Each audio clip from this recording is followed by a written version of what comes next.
Vamos a continuar con el tema de tumores óseos. Esto ya habíamos visto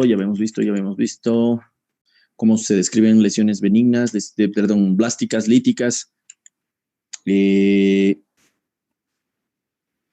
Bueno, ¿cuáles son las generalidades para discriminar un tumor benigno de uno maligno? Habíamos hablado de las características de las reacciones del periósteo, la zona de transición, ¿qué significa eso? Algunos ejemplos de lesiones malignas, del osteosarcoma. Habíamos hablado del osteosarcoma parosteal y aquí habíamos quedado. Entonces, habíamos dicho que el osteosarcoma parosteal es una variante de el osteosarcoma que no es tan frecuente, pero cuando se lo encuentra uno debería diferenciarlo, hacer el diagnóstico diferencial de estos dos que se llaman desmoide cortical y miositis osificante. El osteosarcoma parosteal supuestamente nace de la parte más periférica del periósteo del hueso, y la localización más frecuente es la región posterior del fémur distal, casi en la región poplitea. Entonces, cuando uno ve una lesión blástica, formadora de hueso, que involucra partes blandas y que aumenta el volumen de esta región, tiene que realizar más estudios de imagen, como son la resonancia magnética. Mayra Calizaya, si podría apagar, por favor, su micrófono. Gracias. Entonces, en este caso, la clave es darse cuenta que esto está naciendo del periósteo del hueso, y la manera de diferenciarla de otras dos entidades que parecen el osteosarcoma parosteal son el desmoide cortical y la miositis osificante. Ese es el diagnóstico diferencial. ¿Cómo vamos a diferenciar? ¿Qué es la miositis osificante? Como su nombre dice, pues es una calcificación del hueso que se encuentra, calcificación del músculo que se encuentra colindante a un hueso. Generalmente esta calcificación se produce después de un trauma, pero hay algunas ocasiones en las que hay personas que tienen una predisposición genética a calcificar el hueso. Entonces, a calcificar el músculo. Una calcificación de la parte blanda del músculo que ocurre al lado del hueso. En una persona que ha tenido antecedente de trauma, siempre hay que indagar si ha habido antecedente de trauma, porque el trauma es una causal para que ocurra una calcificación del hueso. La clave para darse cuenta es que generalmente la miositis osificante, su región central es hipodensa o es radiolúcida, vamos a decir así, si es una radiografía. La región periférica más bien está calcificada, mientras que en el osteosarcoma parosteal toda la tumoración está calcificada. Fíjense que en este caso el músculo casi, la parte calcificada está tocando prácticamente al hueso, y uno podría aquí cometer el error de pensar que se trata de un osteosarcoma parosteal. Este es el húmero distal de una persona. Esta es la resonancia magnética. Fíjense que en este caso la resonancia no ayuda mucho, porque hemos dicho que la calcificación, la parte mineralizada, en la resonancia no se logra evaluar adecuadamente. De todos modos, la clave acá es ver que la región central es radiolúcida y la región periférica sí está calcificada, para decir que es una miositis osificante. Una vez que uno sospecha que es una miositis osificante y le ha realizado varios estudios, se debe evitar hacer la biopsia. Nunca se debería. Este diagnóstico forma parte de lo que se llama lesiones que no se deben de tocar. ¿Sí? No se deben de hacer biopsias, porque en la biopsia es muy difícil diferenciar esto de un osteosarcoma. Realmente es tan difícil que a veces uno lo puede tomar como un osteosarcoma y hacer la amputación radical de esta extremidad, siendo que se trata solamente de una miositis osificante, ¿sí? Entonces, es una de las diagnósticos diferenciales. El otro es el desmoide cortical. Esto es diferente al tumor desmoide. Hay otro tumor que se llama tumor desmoide. No es el tumor desmoide. Esto se llama desmoide cortical o algunos le llaman defecto cortical. Fíjense que el desmoide cortical se trata de una lesión generalmente avulsiva. Avulsión quiere decir arrancamiento.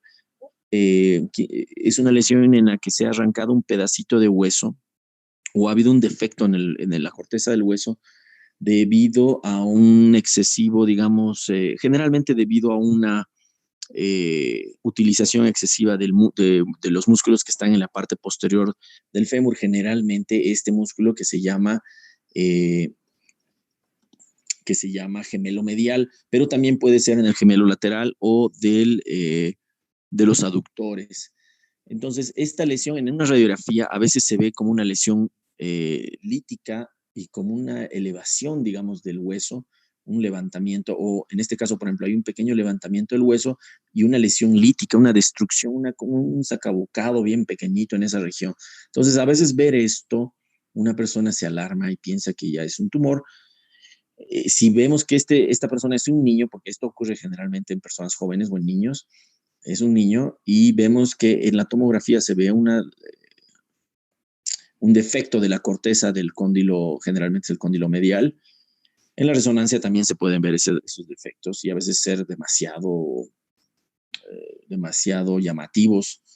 Y igual estas lesiones no deben de biopsiarse porque cuando se biopsian parecen a veces un osteosarcoma y le dicen, no, pues es un osteosarcoma, hay que amputar y luego se amputa sin necesidad una extremidad. Entonces, esta lesión llamada desmoide cortical también es una de las que se llaman lesiones que no se deben de tocar y es un diagnóstico diferencial con el osteosarcoma parosteal. Ahora vamos a hablar de otro tumor que se llama sarcoma de Ewing, que es un poquito menos frecuente, pero eh, es un poquito menos frecuente que el osteosarcoma, pero eh, tiene características más o menos similares. Bueno, también, al igual que los osteosarcomas, son personas, el pico de edad de estas personas son niños, son generalmente personas de alrededor de los 12 años, ¿sí? El osteosarcoma también, perdón, el sarcoma de Ewing también tiene periostitis y la periostitis generalmente, fíjense, no siempre, pero generalmente tiene el aspecto en capas de cebolla. El patrón del patrón lítico que tiene el osteosarcoma generalmente es de tipo permeativo. Ya les había dicho qué es el patrón permeativo. El patrón permeativo es un patrón en el que existe múltiples huequitos, parece una coladera. El patrón permeativo tiene la característica de que son varios orificios en un hueso y no tiene un borde claro dónde empieza y dónde termina la lesión. O sea, en otras palabras, la zona de transición es amplia, amplia, amplia en el patrón permeativo y tiene el aspecto de múltiples huequitos, ¿sí? Cuando uno ve un patrón permeativo en un hueso con una zona de transición muy amplia en una persona joven, en un niño, y que tiene un dolor en el hueso y o aumento de volumen, uno tiene que pensar seriamente que se trata de un sarcoma de Ewing. Fíjense, en este caso también un patrón permeativo, varios huequitos en el hueso, pero también en este no hay tanta destrucción cortical o prácticamente no hay destrucción cortical, a excepción de esos huequitos, pero en esta, fíjense cómo hay destrucción cortical, incluso reacción del periósteo, hay una reacción agresiva del periósteo aquí en rayos de sol, pero la mayoría de las veces el sarcoma de Ewing tiene una reacción del periósteo de tipo en capas de cebolla, como en este caso, ¿sí? Fíjense que no es una lesión puramente lítica, en este caso se trata de una lesión medio blástica, pero con una reacción del periósteo francamente agresiva, francamente maligna.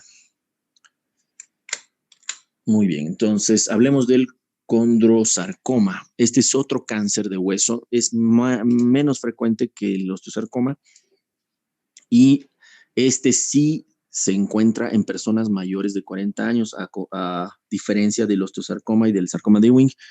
El pico de edad está arriba de los 40 años. Se trata de un encondroma o condroma, también se llama, cualquiera de los dos, que se ha degenerado. ¿Sí? En otras palabras, es un condroma que se ha degenerado. ¿Y cómo podemos saber cómo es un condroma o en un encondroma? Ahora les voy a... Bueno, después de este capítulo de tumores óseos malignos, vamos a entrar al capítulo de tumores óseos benignos. Ahí vamos a hablar del encondroma o condroma. ¿Cómo se ve? La única manera de diferenciar un condroma de un condrosarcoma, en otras palabras, la versión buena de la versión mala, es la presencia de dolor. La persona que te dice, me duele, y en la radiografía parece un condroma o un encondroma, hay que pensar de que es cáncer. La otra es que también se tenga una persona que ya se sabe que tiene un encondroma, o sea, una persona que dice, mire, yo ya tengo un encondroma, yo ya lo sé, ya me tomé varias radiografías y tomografías, yo ya tengo la historia de tener un encondroma de hace muchos años, pero ahora me está empezando a doler y antes no me dolía. El momento en que una persona dice, me duele y ya tenía un encondroma, es el único momento en el que uno puede sospechar de que se volvió cáncer, se volvió maligno. Entonces, un encondroma tiene este aspecto, o un condroma. Cuando está fuera de las manos, cuando se ocurre fuera de los huesos de la mano, tiene un aspecto blástico, o sea, es una lesión calcificada que parece como si fuera una pipoca. Bueno, a mi parecer, tiene el aspecto de unas palomitas de maíz, de una pipoca, ¿sí? Calcificada en la cavidad medular, en la región central de un hueso. Puede ser un hueso largo, puede ser cualquier hueso virtualmente, aunque generalmente ocurren los huesos largos. Fíjense, la resonancia magnética tiene una señal aumentada. En la radiografía se puede ver acá la lesión eh, blástica. Esta persona lo tenía, bueno, tenía el encondroma. Aquí está otra imagen. Se ve el encondroma, fíjense, parece una... El diagnóstico diferencial en este caso es con un infarto óseo. El infarto óseo se parece mucho al encondroma y al condrosarcoma. Esta persona ya sabía que tenía esto desde que era niño. Yo ya tengo un encondroma y a los 15 años me lo diagnosticaron. Fíjense cómo se veía cuando, esto no es cuando era niño, pero digamos cuando tenía alrededor de los 50 años, pero después de 2 años empezó a sentir dolor y aumento de volumen de la extremidad y dijo, me está empezando a doler mi encondroma, el que tenía siempre, y tomamos la radiografía y aparte del dolor vemos que hay una lesión destructiva por esta zona y una pequeña reacción del periósteo acá. No, fíjense, esta reacción del periósteo no había acá, esta lesión lítica no había acá, estaba íntegra la corteza. Entonces ya, y el dolor, ¿no? Lo más importante, el dolor, es lo que, digamos, dio el diagnóstico de que el encondroma se volvió condrosarcoma. Una imagen de tomografía en la que se ve cómo la destrucción de la corteza es franca. Aquí está el encondroma y está destruyendo, y ahora se llama condrosarcoma. En la resonancia magnética se puede ver mucho mejor cómo el tumor se sale e invade las partes blandas. Otro ejemplo de un condrosarcoma, igual del ilíaco. Fíjense que este patrón parece, no sé, mi profesor me decía, esto le tienes que llamar arcos y flecos, pero yo la verdad no le entiendo cómo puede parecerse un arco y a un fleco. Estas calcificaciones, este patrón de calcificación que tiene, algunos le llamaban en sal, en granitos de sal, pero más se parece, a veces se parece más a la pipoca. En este caso es gigantesco, ¿no? Es muy grande el condrosarcoma, demasiado grande, el patrón calcificado que tiene en su interior y la masa sólida. Bueno, otro cáncer de hueso en las personas que tienen más de 40 años es el mieloma múltiple. En realidad hay una forma focalizada que se llama plasmocitoma y una forma difusa que se llama mieloma múltiple. Esto lo van a ver en medicina interna. Van a ver que el mieloma es un cáncer de hueso, en realidad formada por una proliferación de células plasmáticas monoclonales en la médula ósea y que producen una proteína, una proteinuria de Benz-Jones se llama. Bueno, eso lo van a ver después.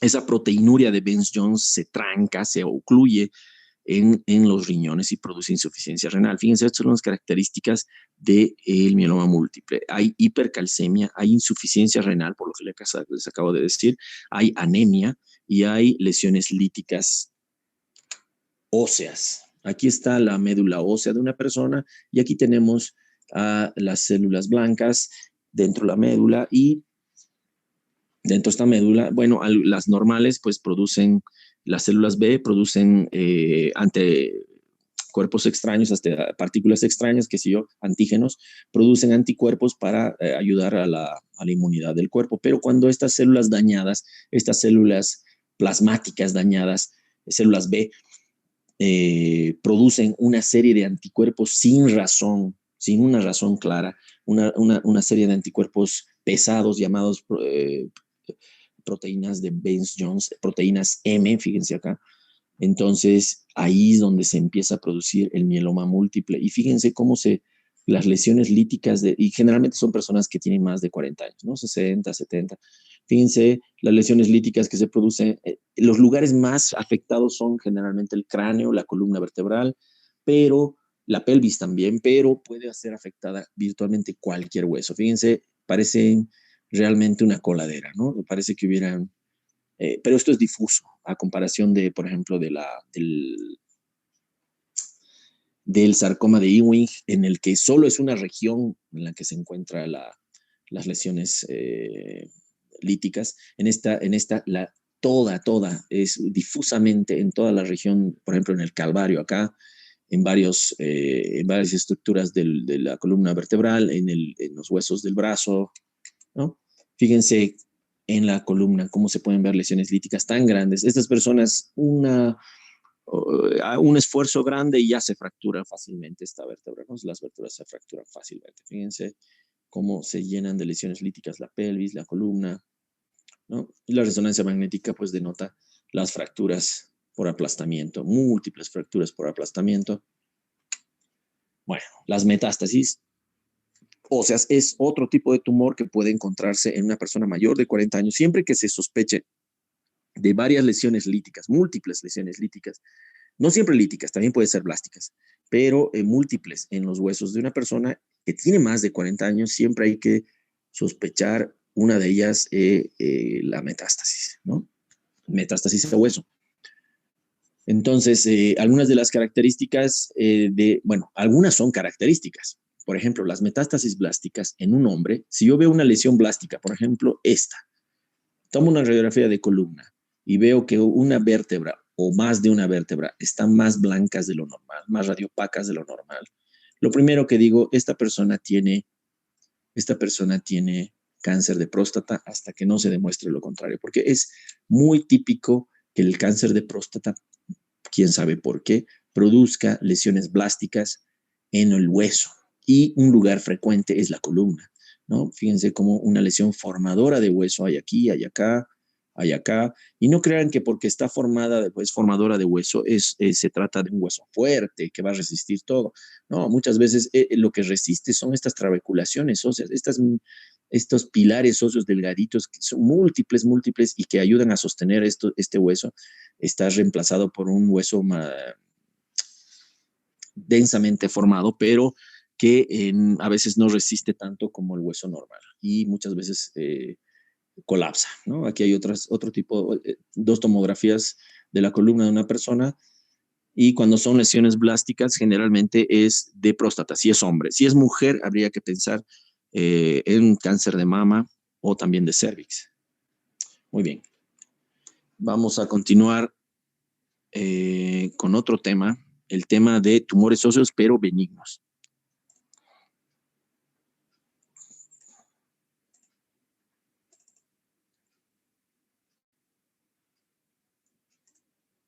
Muy bien. Bueno, empecemos entonces. Lesiones líticas benignas. Hemos hablado hace rato de las características de los tumores en general y hemos descrito los tumores malignos más frecuentes, osteosarcomas, el sarcoma de Ewing, el condrosarcoma, el mieloma múltiple y las metástasis. Ahora vamos a hablar de un capítulo que es más extenso, es más largo. El tema de tumores óseos malignos es realmente cortito, relativamente cortito, y Por eso es relativamente, no es tan difícil a veces hacer el diagnóstico de cáncer de hueso. Yo digo por radiografías, ¿no? Por radiología. Las lesiones, sin embargo, las lesiones líticas benignas son muchas, muchas, y muchas tienen características similares y a veces es muy difícil estar seguro cuál de estas lesiones es. Vamos a resumir, vamos a hacer un mnemotécnico que a mí me enseñaron como Fecnomagic, pero creo que más fácil acordarse es Fog Machines. Todas estas, estas letras hablan de una serie de entidades que pueden producir una lesión lítica benigna. La displasia fibrosa en la F, el osteoblastoma en la O, la G de tumor de células gigantes, la M de mieloma múltiple, metástasis, pero fíjense que la M de la mieloma múltiple, las metástasis, forma parte de los tumores malignos. Entonces, bueno, esto ya lo hemos descrito hace rato.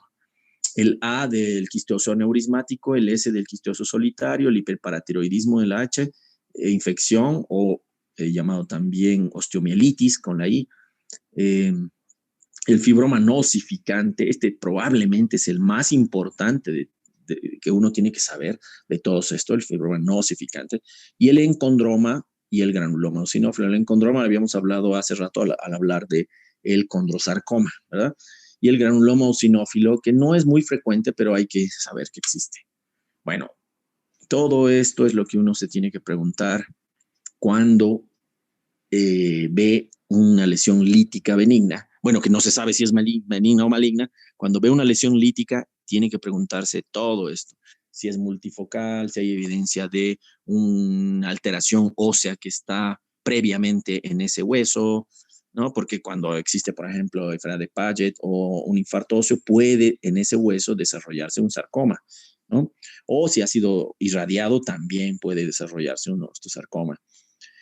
¿Cuál es la localización precisa de la lesión? Si es un hueso largo, es un hueso plano, si está en el centro o está, o sea, si está localizada en el centro del hueso o está excéntricamente localizado, si forma parte de la corteza o de la médula, si la rompe, no la rompe, si está en la epífisis, si está en la metáfisis, si está en la diáfisis, porque algunos tumores óseos llegan a la epífisis y solamente están en la epífisis. Otros solo están en la metáfisis y otros son centrados, otros son excéntricos, ¿no? Entonces, esa parte uno tiene que preguntarse siempre cuando ve un tumor óseo, en qué lugar está, en qué hueso está afectando, en qué parte del hueso, si es un hueso que está alterado, no está alterado, si es multifocal o no, tiene márgenes bien definidos, no tiene márgenes bien definidos, si el borde que lo rodea el tumor es esclerótico o no es esclerótico. Habíamos dicho que hay una cosa que se llama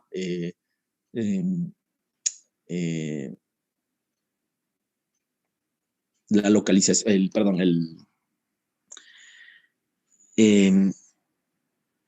la zona de transición, ¿no? Habíamos hablado de la zona de transición. Si es que la zona de transición es estrecha o si es amplia, entonces eso también hay que, bueno, siempre hay que revisar.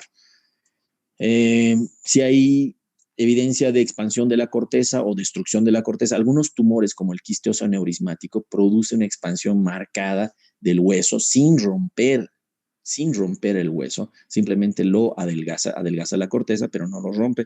Y eso, ver la corteza si está rota o no, solamente, a veces es muy difícil por radiografía y muchas veces se ve solamente en la tomografía. Bueno, si hay reacción del periósteo, eso ya habíamos hablado hace rato, o la anterior clase. Ya, vamos a ver.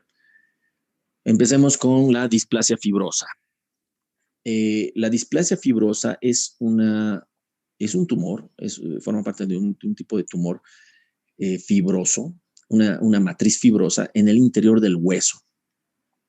¿Sí? No produce reacción del periósteo, no duele cuando se trata de huesos largos. Cuando es muy grande y ocurre en huesos que no son largos, sí tiene dolor. Yo he visto gente que tiene displasia fibrosa y que sí tiene dolor en los huesos de la cara.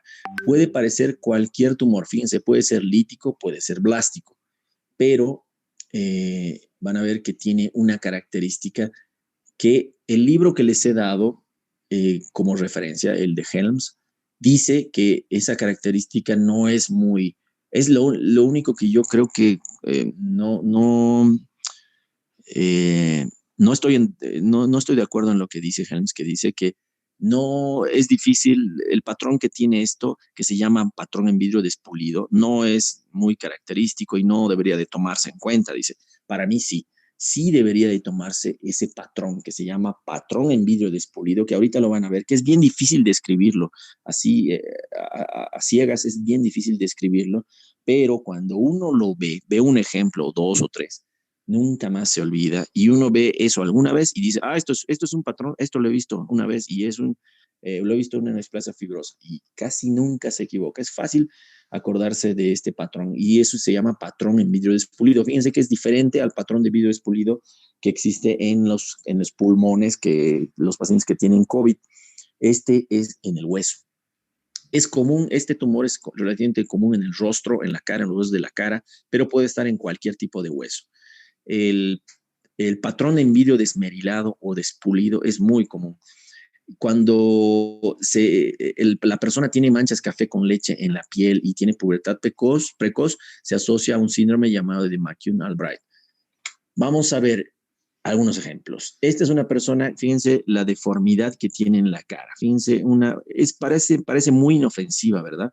Fíjense cómo el lado derecho del pómulo está más prominente que el lado izquierdo. Fíjense que hay una desviación de la nariz, hay una desviación de la comisura de la boca, ¿no? Entonces, nada más fíjense cómo se ve en la tomografía. Este es el patrón, el famoso patrón en vidrio despulido o en vidrio esmerilado. Parece que fuera, no sé, un cielo, no sé, un patrón en cielo o algo así, ¿no? No se rompe la corteza, es más, se forma hueso, pero hay zonas destructivas en el centro. No hay reacción del periósteo por ningún lado. Esto quiere decir que es crónico, que ha pasado mucho tiempo y a veces es poliostótica. No siempre afecta solo un hueso. Fíjense, aquí está afectado el hueso, el maxilar, ¿no? Del lado derecho, pero ha llegado a afectar esta apófisis que se llama apófisis pterigoides. Ha llegado a la apófisis pterigoides del lado derecho, ¿no? En la reconstrucción 3D se ve cómo el hueso debía ser así de delgado. Fíjense lo grueso que está. Pero el patrón en un corte axial o en un corte coronal, si quieren, este patrón en vidrio esmerilado, en vidrio despulido, es típico de la displasia fibrosa. Y una vez que uno ve eso, ya no se olvida. Pueden ser tan grandes estas displasias fibrosas y pueden ser poliostóticas, pueden afectar varios huesos y pueden dar eh, este aspecto. Fíjense, este aspecto de la displasia fibrosa afectando el hueso frontal, afectando el cornete medio, el cornete inferior, el palatino, incluso a la mandíbula, ¿no? Fíjense cómo engruesa, fíjense, así debería ser de grueso el hueso, fíjense el grosor de este hueso. La corteza está delgada, la otra también, pero la medular está súper ensanchada, ¿no? Este patrón en vidrio despulido, esmerilado, es típico de la displasia fibrosa. Aquí está afectando también la apófisis cristagalli, el frontal, ¿no? Muy bien. Hablemos del encondroma. Hace rato habíamos hablado del condrosarcoma, ¿sí? Ahora vamos a hablar del encondroma. El encondroma es el primo, digamos, del condrosarcoma. Es más, es difícil diferenciar uno del otro y ya habíamos dicho que la manera de diferenciar es si existe dolor. Cuando existe dolor en un encondroma, pues hay que pensar que se volvió condrosarcoma. Muy bien, es común en falanges, es común. Yo he visto varias veces en dedos de las manos en condromas, muchas veces, y son personas que no te dicen nada, no, no, ni sabía que tenía. Yo no tengo ningún síntoma, pero no tienes un encondroma. Bueno, pueden ser expansivos, a veces son muy grandes y pueden ser expansivos, pero la mayoría de las veces no son expansivos, están en la medular nada más. Y cuando en su interior existe matriz condroide comúnmente calcificada. O sea, este matriz condroide, este cartílago, se calcifica comúnmente cuando ocurre en los huesos, en todos los huesos, menos en las falanges. Cuando ocurre en las falanges, esta matriz condroide no se calcifica, por lo tanto se ve como una imagen radiolúcida. Mientras cuando ocurre en otro hueso, se calcifica y habíamos dicho que tiene ese aspecto en arcos y flecos o en pipoca. Y hay que dar diagnóstico diferencial con el condrosarcoma, ya dijimos, cuando duele y con el infarto óseo. El infarto, la característica para decir, diferenciarlo del infarto óseo es que el infarto óseo tiene el aspecto más serpengiforme, parece una viborita radiopaca, ¿sí? Ahorita vamos a dar un ejemplo. No hay reacción del periósteo y cuando los encondromas son múltiples, se llama síndrome de Ollier. Y cuando además de encondromas múltiples encontramos hemangiomas en las partes blandas, se llama síndrome de Maffucci. Muy bien, fíjense, este es el patrón. Este patrón algunos le llamaban en arcos y flecos o en granitos de sal, ¿no? O en pipoca, bueno. Este es típico del encondroma. Fíjense que está en la medular, en el centro del hueso, en la medular, y tiene un aspecto en matriz calcificada, ¿no? Condroide. Fuera de las manos siempre está calcificada y dentro de las manos no se calcifica. Fíjense, lo diferenciamos de un infarto óseo. Fíjense un infarto óseo, esto es una tomografía, ¿no? Estas son radiografías. El infarto óseo parece una viborita, está alargada y está calcificada, pero parece una cosa alargada, mientras que esta generalmente no tiene tanta forma alargada, sino ovalada. Aquí les muestro ejemplos de encondromas múltiples, en este caso, en un síndrome de Maffucci, o en este otro, un solo encondroma. Fíjense que este es expansivo, este está expandiendo. Los encondromas habíamos dicho que no calcifican, o sea, no tiene matriz condroide calcificada, sino son radiolúcidos. Fíjense, radiolúcido, radiolúcido, radiolúcido, radiolúcido, todos son radiolúcidos, ¿sí? Bueno, este es un tema bastante difícil y largo. Granuloma eosinófilo es un tipo de esteocitosis X. Cuando lleven este tema de esteocitosis X van a ver que realmente es una enfermedad, hasta ahora no se entiende muy bien. Algunos le llaman que hay una etapa primaria, secundaria. Bueno, es difícil diagnosticar un granuloma eosinófilo, pero la característica es que se trata de personas jóvenes. Son niños generalmente o son lactantes. Generalmente ocurre o casi siempre ocurre en menores de 30 años. Una lesión lítica en una persona mayor a 30 años, casi nunca deberíamos de poner como diagnóstico diferencial al granuloma eosinófilo. Nunca, deberíamos descartarlo. Solo con decir que tiene más de 30 años, ya, no, esto no vamos a poner como diagnóstico diferencial. Puede ser lítico, puede ser blástico, puede tener brosis esclerosos, no puede tener brosis esclerosos, puede tener reacción del periósteo, no puede tener reacción del periósteo, puede ser realmente como cualquier cosa, pero la mayoría de las veces es lítico y la mayoría de las veces no tiene bordes esclerosos. Si aparece reacción del periósteo es de tipo benigna. Porque hay, bueno, este tipo de tumor se considera benigno, pero tiene un potencial de ser muy agresivo. Fíjense, aquí vemos una radiografía de una persona joven, de un niño, de una persona joven, y vemos una lesión lítica en el calvario. Tiene una característica, que tiene una lesión central calcificada llamada secuestro. Y el secuestro solamente se ve, esta es una característica que tal vez nos lleve a pensar, a sospechar en granuloma eosinófilo. El secuestro, que es la presencia de una isla de hueso calcificado visible en el centro de una lesión radiolúcida, en una persona menor de 30 años, generalmente nos puede hacer pensar en un granuloma eosinófilo, pero también puede verse en una osteomielitis, en un fibrosarcoma, en un linfoma o un osteomastoide. ¿Sí? Bueno, aquí está una lesión lítica, aquí está otra lesión lítica en una tomografía y tiene también su lesión, su secuestro óseo en el interior de esta. Aquí hay otra lesión lítica y no tiene ningún tipo de secuestro, fíjense, simplemente hay un chinchón. Esta persona consultó por un chinchón. Mi hijito tiene una bolita en su cabeza. ¿Qué será esta bolita? Le hacemos tomografía y ¡pum! Hay una lesión lítica. Lítica, híjole, en un niño, bueno, ya un diagnóstico diferencial es el granuloma eosinófilo. No vemos reacción del periósteo agresiva ni nada de eso.